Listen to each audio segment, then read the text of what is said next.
removed the screws from the back panel. It was pretty much the same setup. I think we had 2 here and 3 back here. And then I took the 4 screws out of this bracket that holds the protection board on. And in addition, I removed the pre-in main out board. We're going to replace these capacitors with a single film. These are back-to-back polarized electrolytics to form a type of bipolar capacitor. We'll replace them with a single film. And we will replace these relays and all the electrolytics. It's kind of hard to get to everything here, so I'm going to remove these relays, which are going to be replaced, and that should allow me to get to all the electrolytics that I need to get to on that board. I got all the caps replaced on the protection board. I'm getting ready to install the new relays. These are drop-in replacements. These are Omron MY4-02 DC24s. So these will drop right in. I'll solder those in, and then we're going to go to the pre-in, main out, and replace these with a couple film caps, and then I'll be ready to put this back together and just give it a quick test. All right, so they're drop-in replacements after you clip off the extra set of legs down here. Then everything will line up and go in. Forget for not paying attention. I replaced the back-to-back 10 microfarad capacitors that were on the board here with a single 4.7 microfarad film. They use back-to-back polarized electrolytics to mimic a bipolar capacitor. And film capacitors are a much better quality cap. So all you have to do when you put these in is to skip the center holes and just wire one side to the other. I got the protection board finished, and I've mounted everything in the back here because I want to power on test this, and I don't want any mishaps with things floating around freely. So we're going to turn this on. We're going to put some signals through the entire thing for the first time. I don't expect any problems. We had good preamp out. We had good power amp in. So unless the switch itself is bad, we should be okay. I want to do this because I also want to check the capacitively coupled part of that switch. There's 3 positions: connected, direct coupled, capacitor coupled. And Steve, the owner of this amp, asked me why they did that. And honestly, I had to download the owner's manual to see what the reasoning was.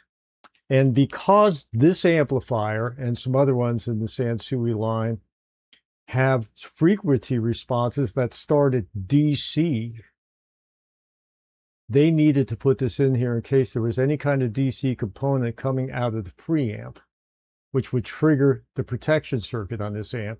Now, most amplifiers have a frequency response that probably starts around 20 hertz. DC is not going to affect it. And I'm going to put up a couple of shots of output stages, specifically the inputs to the output stages. And you'll see that the Sansui that we're working on now, the 919, has no capacitor in line with the differential amp. Whereas if you look at this one, it does. So that's what the difference is. And that's why they put that position on the switch. And we changed out the capacitors on there. We took out the back-to-back electrolytics and put in a single film cap. So I'm going to want to test that as well. So if you look here, we have our new relays put in. I have tested this on the dim bulb off camera because if there was a problem, I did not want you to see a grown man cry. I didn't expect there to be any problems. It did come out of protection, but being on a dim bulb, it took longer than usual. So we're going to put some signal through here, and this will we're about, I would say, 2/3 of the way through.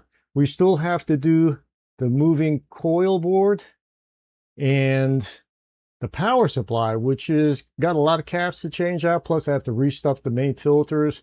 That's going to be time consuming.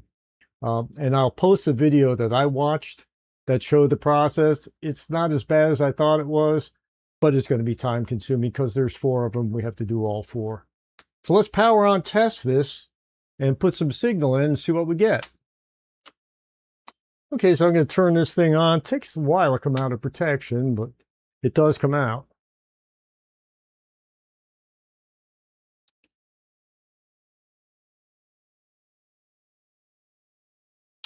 Okay, so we're out of protection. So let's see what kind of signal we can get out of here. Let me turn on the analyzer and the scope, and we'll start to run it up. And it's making power here. Let's see. Oof. Overshot a little. Okay, don't worry about the distortion. I'm not hooked up to measure distortion, just output. Starting to clip a little there. Yeah, it's over 100 watts. Okay, so we know we're good there. So in order to check the connected separated, I need to check the capacitor coupled. So I need to take the, I got to turn the analyzer output off. I'm going to drop the output because we're going to be going directly into the power amp. So here's 1, 2, and this should be capacitor coupled. So if we turn the output on here, we have output. So the capacitive coupling works and the direct coupling works. So it looks like everything on the protection board is now good. I'm going to turn the analyzer off here. Turn this stuff off so we can talk a little bit.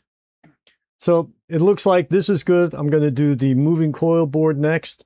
But before I stop the video, I bought yet another few adapters. Now, I have way more test equipment than any one person needs. I just happen to like this stuff, and I have the disposable income to buy it. But one thing, you can do 95 to 97% of all this work with a good multimeter, but you're going to need a lot of different adapters.